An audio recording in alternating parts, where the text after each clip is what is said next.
आशिकी तेरा शुक्रिया मैं कहाँ कहाँ से गुजर गया कभी हो रास्तू में तन्हा कभी हो गुरूद सहरा मैं जुनूं का हम सफ़र हो मेरा कोई घर नहीं है। हाँ নবীজি বলছেন যেন যে হায় আল্লাহর দ্বীনের কথা বলতে গিয়ে যতবার আমি ব্যথা পেয়েছি, যতবারই আমি কষ্ট পেয়েছি, বাধাগ্রস্ত হয়েছি, আয় মাওলা এই সবটার জন্যই তোমার শুকরিয়া। তোমার কথা বলতে গিয়েই তো বাধাপ্রাপ্ত হয়েছে। গমে আশিকি তেরা শুকরিয়া, তোমার ভালোবাসার দুঃখ এটা। তোমারে ভালোবাসতে গিয়েই তো দুঃখ পাইছি, তোমারে বলতে গিয়ে তোমার কথা বলতে গিয়েই তো কষ্ট পাইছি। हाँ गमे आशिकी तेरा शुक्र मैं कहाँ कहाँ से गुजर गया, কই থেকে কই চলে গেছে, কোত্থেকে কই চলে গেছে। কখনো মরুভূমিতে, কখনো একাকী প্রান্তরে। আল্লাহ নবী সাল্লাল্লাহু আলাইহি সাল্লাম মিনার তাবুতে তাবুতে, হজ্জের সময় মিনার তাবুতে তাবুতে কালেমার দাওয়াত দিয়েছে। আবু জাহেলকে তারিখের কিতাবে আছে, আবু জাহেলকেই শুধু নবীজি 4000 বার, 4000 বার কালেমার দাওয়াত দিয়েছে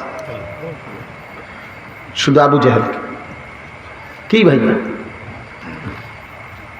আল্লাহর কথা বলতে থাকা।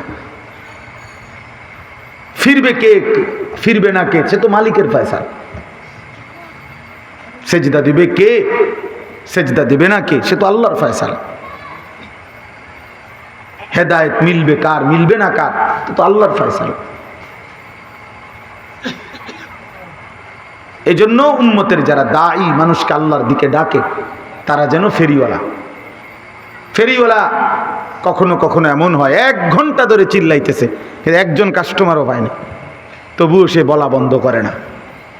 সে তার মালের ফেরি করেই গলিকে গলি যায়, গলি গলি যায়, কিন্তু হয়তো কোনো মহিলা বা কোনো পুরুষ ডাকও দেয় না যে চাই কিতা, কিন্তু সে তো বলতেই আছে তরকারি তরকারি, সে তার কথা বলেই যায়। এজন্য প্রিয় নওজোয়ান, এটা বোঝা উচিত, যে কথা শুরু করছিলাম, মনোযোগ, একাগ্রতা, এটা নিশ্চিত, এটা পরীক্ষিত কথা হলো ওই ব্যক্তির সফলতা নিশ্চিত। চাই দুনিয়াবি কাজ হোক নয়তো আখিরাতের কাজ হোক। ইবাদত আমলের মধ্যেও যার একাগ্রতা আছে তার আখিরাতের মুক্তি নিশ্চিত।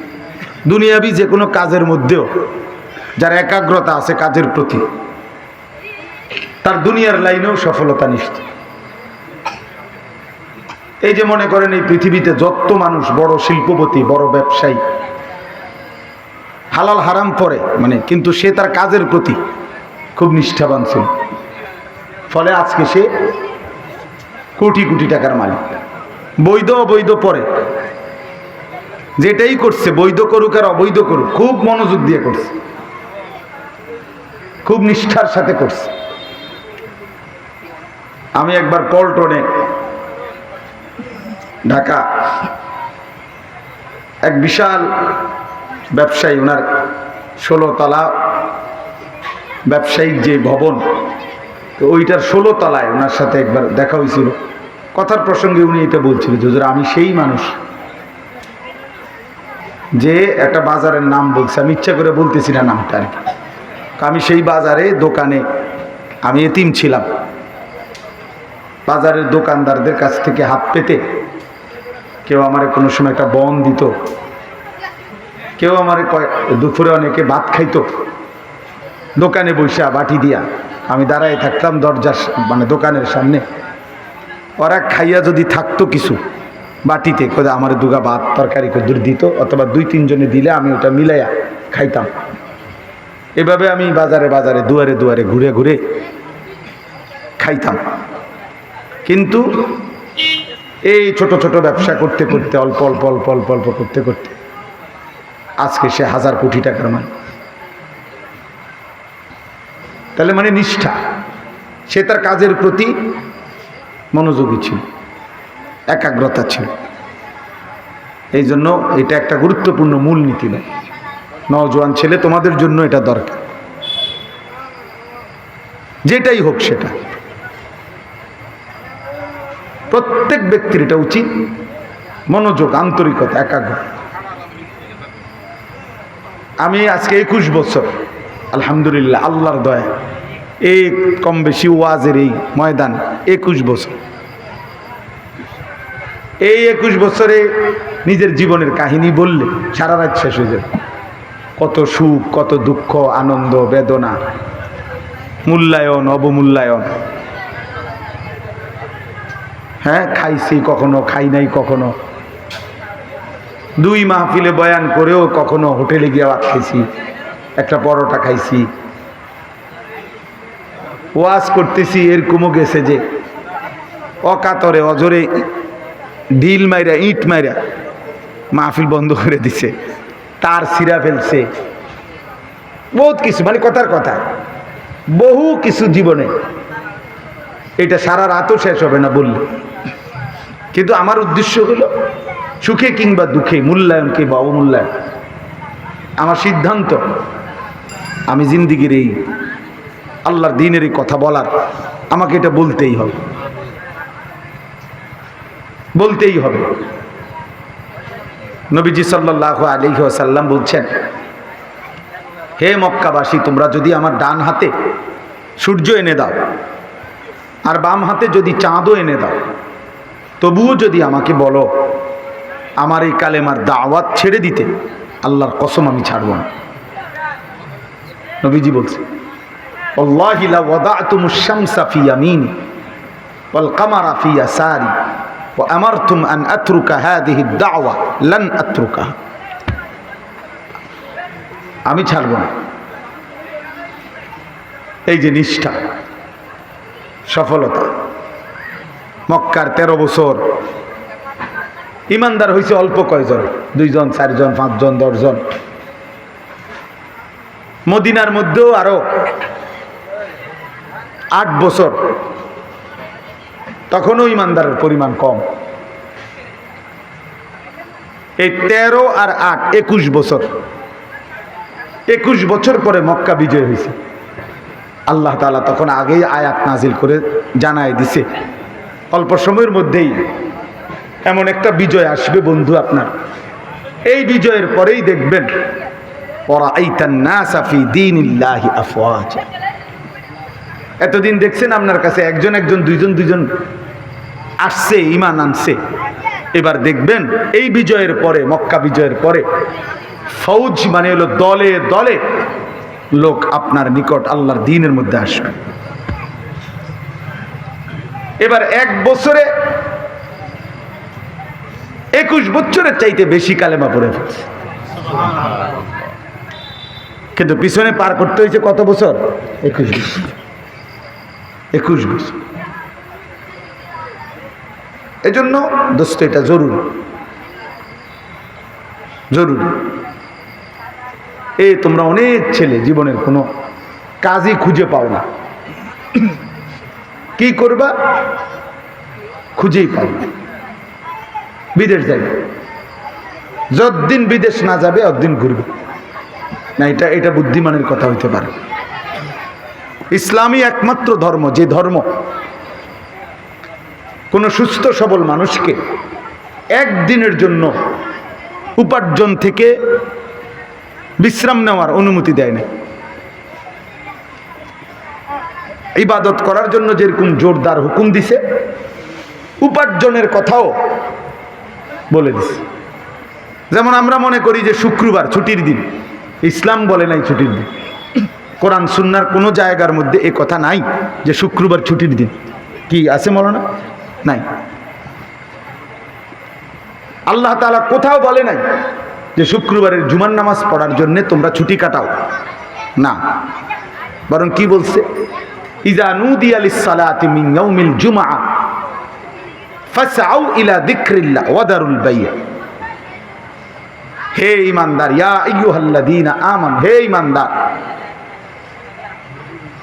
যখন জুমার দিন তোমাদের জন্য আজান দেওয়া হয়, ইযা নুদিয়া ডাকা হয় আজানের মাধ্যমে, ফাসআউ তৎক্ষণাৎ তোমরা নামাজের উদ্দেশ্যে, জুমা আদায়ের উদ্দেশ্যে ছোট মসজিদের দিকে দ্রুত চলো। ওয়াজারুল বাই', এবং বেচা কিনা বন্ধ করো। তাহলে কি বোঝা গেল? মনে করেন 12টা 10-এ আজান হয় শুক্রবার দিন, কথার কথা, আল্লাহ যেন বলছে 12টা পর্যন্ত ব্যবসা করো, কোনো অসুবিধা নেই।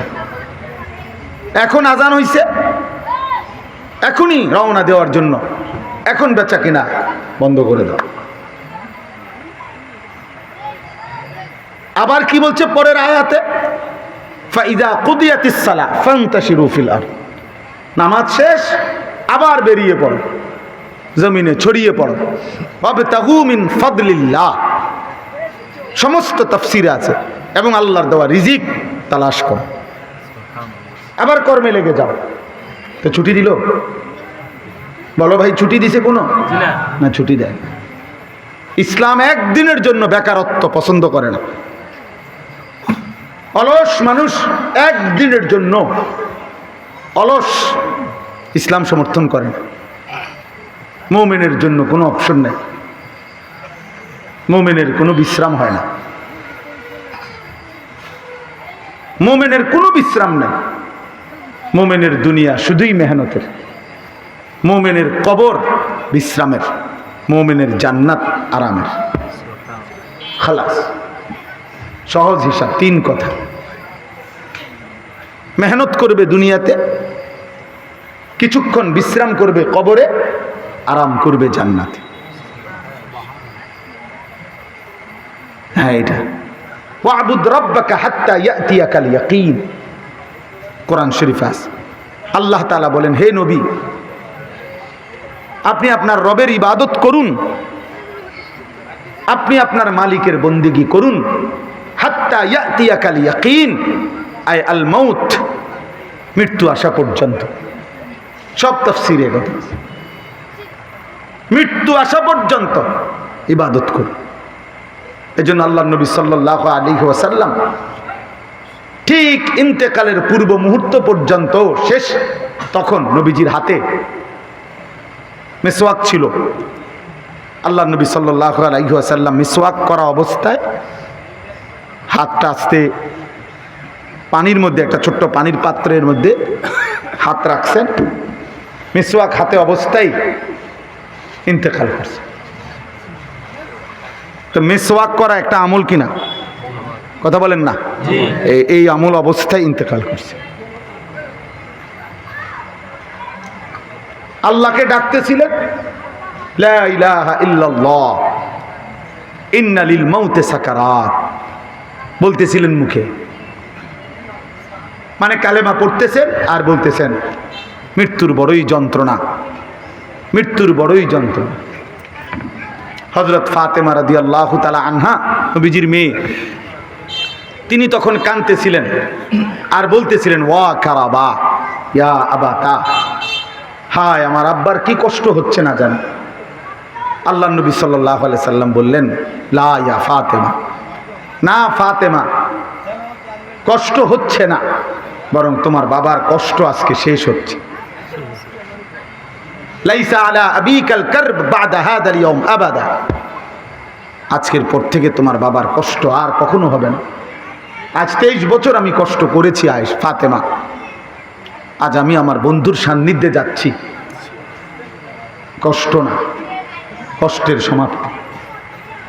কষ্টের কি সমাপ্তি হচ্ছে।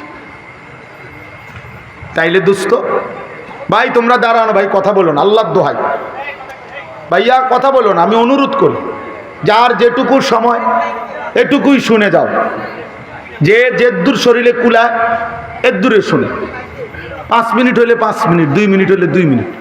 আল্লাহর কথা অল্প শুনলেও নেকি, বেশি শুনলেও নেকি, কোনো সমস্যা নেই। এটা কোনো কোর্স না যে 1.5 ঘন্টার কমে শুনলে আপনার গুনাহ হবে, এমন কোনো কোর্স না। অল্প শুনলেও নেকি, বেশি শুনলেও। নবীজি সাল্লাল্লাহু আলাইহি সাল্লাম অল্প ওয়াজও করছেন, লম্বা ওয়াজও করছেন, হাদিস আছে। ফজরের নামাজের পরে ওয়াজ শুরু করছেন, মাগরিব পর্যন্ত ওয়াজ করছেন। বিশ্বাস করেন, হাদিস আছে, বিশুদ্ধ হাদিস। একের ফজরের পর থেকে শুধু মিম্বরের থেকে নামছে, নামাজ পড়ছে, আবার বসছে, এভাবে লাগাতার একদিন ফজরের পর থেকে নিয়ে মাগরিব পর্যন্ত বয়ান করছে। কি বয়ানটা করছে? সাহাবী বলেন, আবু যায়েদ আনসারী রাদিয়াল্লাহু তাআলা আনহু, তিনি বলেন কিয়ামত পর্যন্ত যা যা হবে নবী সাল্লাল্লাহু আলাইহি সাল্লাম ওই বয়ানে সব বলে গেছেন। হাফিজাহু মান হাফিজাহু ওয়া নাসিয়াহু মান নাসিয়াহু, যে যেদ্দুর ফাটছে মুখস্থ করছে, যে যেদ্দুর ফাটছে ভুলে গেছে, কারণ এত লম্বা বয়ান। কিন্তু তিনি বলেন পরবর্তীতে আমাদের অবস্থা হয়েছে এমন, আমরা আমাদের হায়াতে নবীজির ইন্তেকালের পরে যখনই ওই কথাগুলো হতো ওইরকম কোনো প্রেক্ষাপট, সাথে সাথে আমাদের মনে পড়তো নবীজি এটা বলছেন, নবীজি এটা বলছেন, নবীজি এটা বলছেন। তাহলে লম্বা ওয়াজের রেকর্ড আছে। আবার অল্প ওয়াজ, এক সাহাবী আয়েশা বলছে আইজিনি ওয়া আউজিস, ইয়া রাসূলুল্লাহ আমার একটু ওয়াজ করে দেন, তবে কমাইয়া কইেন। সাহাবী নিজেই বলছে কমাইয়া কইেন, আউজিস মানে হলো সংক্ষিপ্ত করিয়েন, অল্প বইলেন।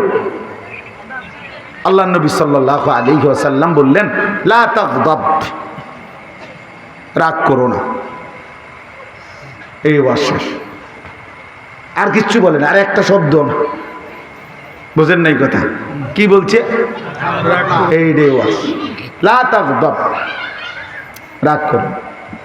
তারাদ্দাদা মিরারান, হাদিসে আছে ওই সাহাবী আবার রিপিট করলেন, ইয়া রাসূলুল্লাহ আরে কম কইছি, এত কম না, এটা তো একেবারে বেশি কম হয়ে গেছে, আরটু বাড়ান না, এটা তো একেবারে বেশি শর্ট হয়ে গেছে।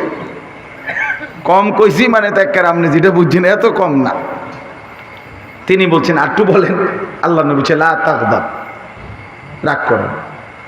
উনি আবার বলছি ইয়া রাসূলুল্লাহ আরটু কর না, কয় লা তাগদাব, রাগ করুন। উনি বুঝছে আজকে ওয়াজ আর আগাইতো না, শেষ, আজকে লক্ষণ আর ভালো না, ইডেই ওয়াজ আজকে, মানে আর বলেই না, এইটাই বলছে, শুধু এই কথা এইটাই। এই জন্য বললাম কম বলারও কি নবীজির সুন্নাত, বেশি বলো। নবী সাল্লাল্লাহু আলাইহি সাল্লাম একজনের সামনে বলছি কিনা বলেন তো? বলছেন। একজনকে কালেমার দাওয়াত দিছে না, আবার ১৬ লাখ সাহাবী আরাফাতের ময়দানে বিদায় হজ্জের মাঠে একসাথে ছিল, ওনাদেরকেও তিনি কি আল্লাহর কথা বলছে। তাহলে বোঝা গেল কমের সামনেও বলা সুন্নাত, বেশির সামনে বলাও কি। নবী সাল্লাল্লাহু আলাইহি ওয়াসাল্লাম রাতেও বলছেন, দিনেও বলছেন, দুপুরেও বলছেন, বিকেলেও বলছেন, উপরেও বলছেন, নিচেও বলছেন, ডান দিকেও বলছেন, বাম দিকেও বলছেন, একাকীও বলছেন, প্রকাশ্যেও বলছেন, একজন একজন করেও বলছেন, ১০ জন ১০ জন করেও বলছেন। হ্যাঁ, সব আইটেমে বলছেন, সব আইটেমে,